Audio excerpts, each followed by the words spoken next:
Ibrahima Thiam yow yaa ngi tugal donc nga di président mouvement bi nga xam ni mooy un autre avenir donc nga nekk foofu ci Paris nekk un haut fonctionnaire à l'INSERM donc Pape Ibrahima waxtaan bi dégg nga ko yow lan moo ci sa xalaat.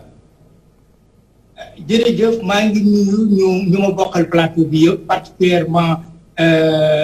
maître Moussa Diop nga xam ne diaspora la nekk. ak Théodore nga xam ne également xam naa ko yàgg lenn laa bëggoon nag ñu wax ko tunga ne du taw ñuy na taw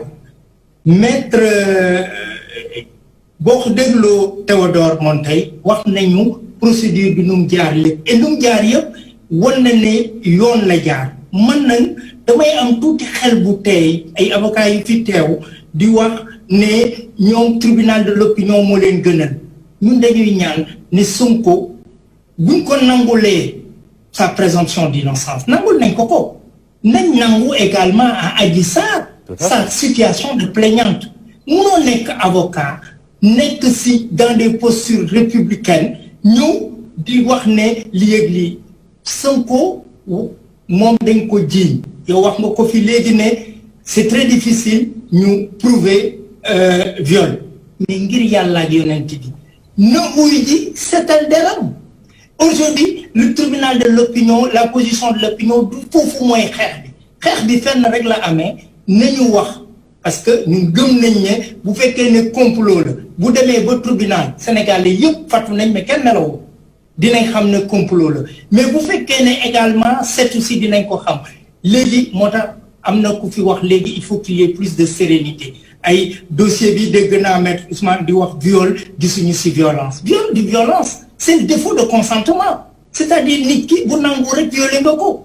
à un moment donné yuuxuwul jooyul ça c'est véritablement le journalisme de la rue dëgg la journalistes yi aaye nañ leen mais boo xoolee traitement de l'information bi am yëpp moom mooy journalistes yi quand même am nañ ci une part de responsabilité. Chacun doit faire son examen de conscience. Et la dernière chose que je vais attirer l'attention moom mooy dañuy ne assemblée man bokkuma assemblée je suis véritablement de l'opposition mais dama bëgg a attirer l'attention dans tous les pays du monde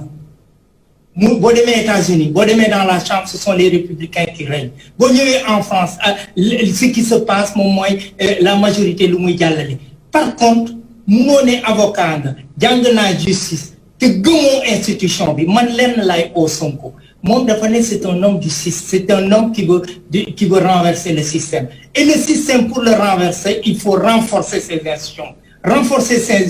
nag mooy nga dem uy ji leeral nit ñi ne ñii dañuy complot ñun nelawoon bu keroogee dinañ xam ne complot la mais fi ñu toll nii Ibrahima maa ngi lay dog tuuti de est-ce que moom dafa bañ a wuy ji moom laa doon wax Babacar léegi dafa ni nañ ko jaarale ci yoon te am na ci droit aussi non man dama déglu déclaration mu wax ci déclaration peut-être dama ko dégluwuma ko bu baax mais lu mu wax ci déclaration moom mooy du uy ji convocation man nag boo ne ma je suis un homme politique je veux demander la signature de la République Macky Sall mun nañ ko xam nañ doxalin ni Macky Sall mais moom bu ñu bëggee wane ne beneen façon doxin lay am mais na respecter également les institutions lan lay wax sama garde-corps yi jàpp nañ policiers yi nan à un moment donné policiers yi sont pas de Macky Sall ce sont des policiers de la République à un moment donné bu fekkee ne loolu am na jéem a wane nit ñi mais Sénégal fi mu nekk nii très sincèrement et c'est vraiment ce qui est dommageable dans ce pays-là c'est le tribunal de l'opinion ay papiers yu ñuy génnee affaire yooyu et maa ngi rappeler ñu toog ci plateau bi que dans tous les pays du monde il y a effectivement parfois les documents de l'instruction day rëcc aujourd'hui en France même le problème du ministre de l'Intérieur en France nga xam dañ ko